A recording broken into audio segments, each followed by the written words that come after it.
Does anybody remember the movie The Blues Brothers? Like, I would hope that you remember it, because in my opinion, it's like one of the greatest comedies of all time. But like, do you really like when's the last time you've seen The Blues Brothers? Because if it's been a while, I suggest you go back and actually watch it. Really pay attention to it, because I think it's one of the most blatant examples, cosmically, metaphysically, universally, as to how all this goes down, how all of it works, okay? I probably shouldn't have to, do a quick rundown as far as what the Blues Brothers is, but just really quick, it's basically the story of these two brothers. One's in prison. They're con men, they're social dregs, whatever you want to call them. They've kind of had a rough life. And one's in prison, one's out. Movie opens with the one brother picking the other brother up, and they basically kind of stop in and go back to the orphanage that they were raised in. And they find out that the orphanage is actually about to be shut down.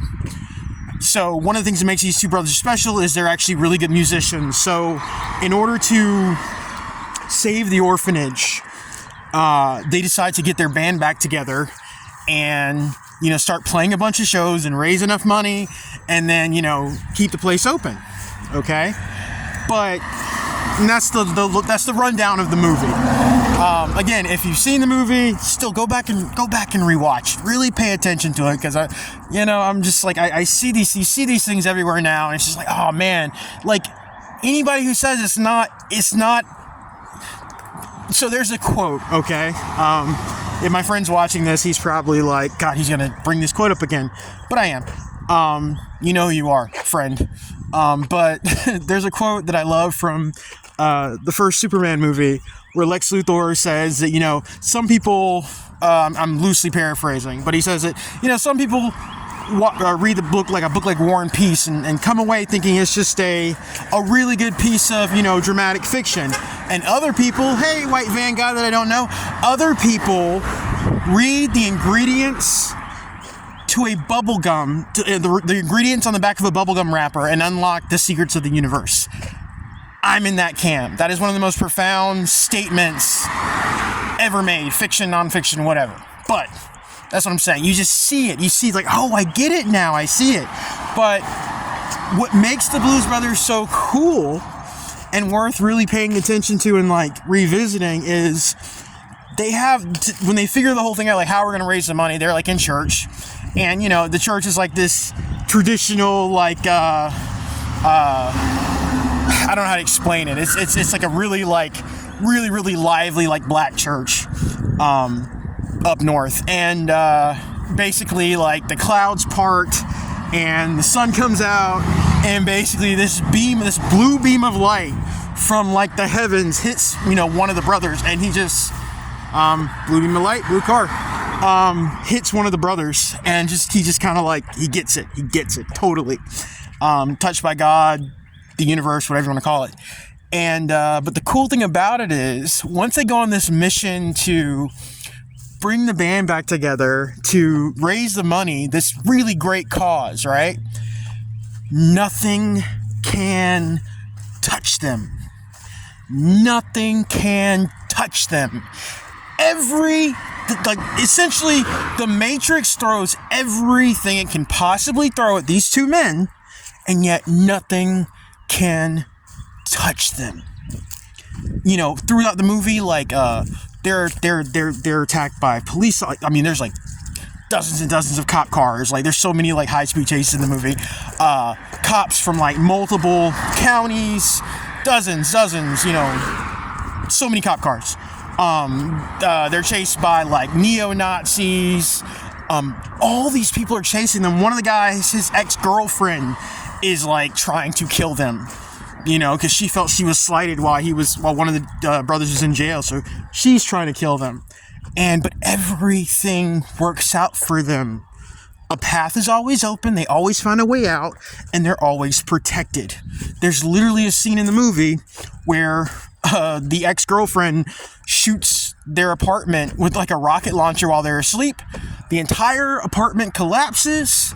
there's rubble, dust, insanity everywhere, and literally like the two, like they just both wake up and they're just like, all right, time to go. Doesn't even faze them. And you might think about that. You might see that, and the layman or the uninitiated, so to speak, might see that and say, oh, it's a comedy. Ha ha ha, hee hee hee. That's funny. It's a comedy. No, that's not what it is. It's an exaggeration of how things actually work, how the rules are actually laid out before us. I'm always talking about the rules. I'm always talking about how this thing goes. And I'm going to say, I say all that, and I'm going to close this out with this, okay? Aleister Crowley, possibly one of the most vile men ever to walk the planet. The guy had issues. But he would say things from time to time, and he would say truths. He would literally reveal truths. He has quotes. There are things that he said that are like, no, he was telling the truth. And one of the things that Aleister Crowley is known for is he says, he has a saying called, do what thou wilt. Do what thou wilt. And, it's so funny. You hear that term all the time, and there's so much negativity that is attributed with that term, which by all rights it should be, because the person using it was not a good person, and a lot of the people that have attached themselves to that term are very negative, if not dark, what they call quote-unquote left-hand path practitioners, yada yada yada yada.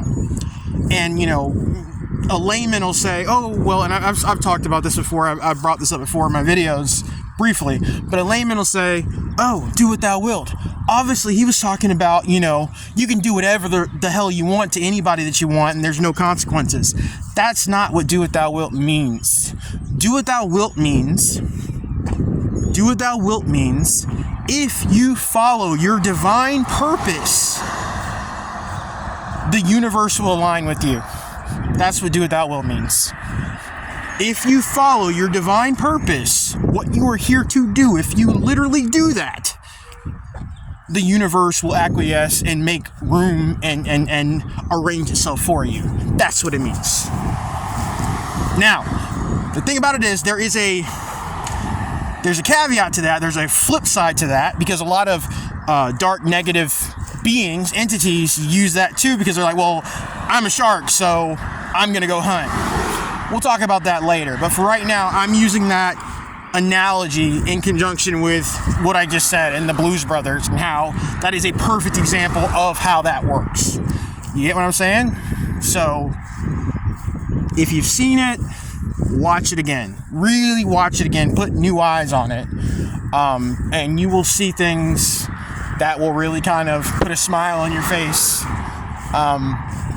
Yeah. Check it out. That's my rant. I'm sticking to it. Take it easy, guys.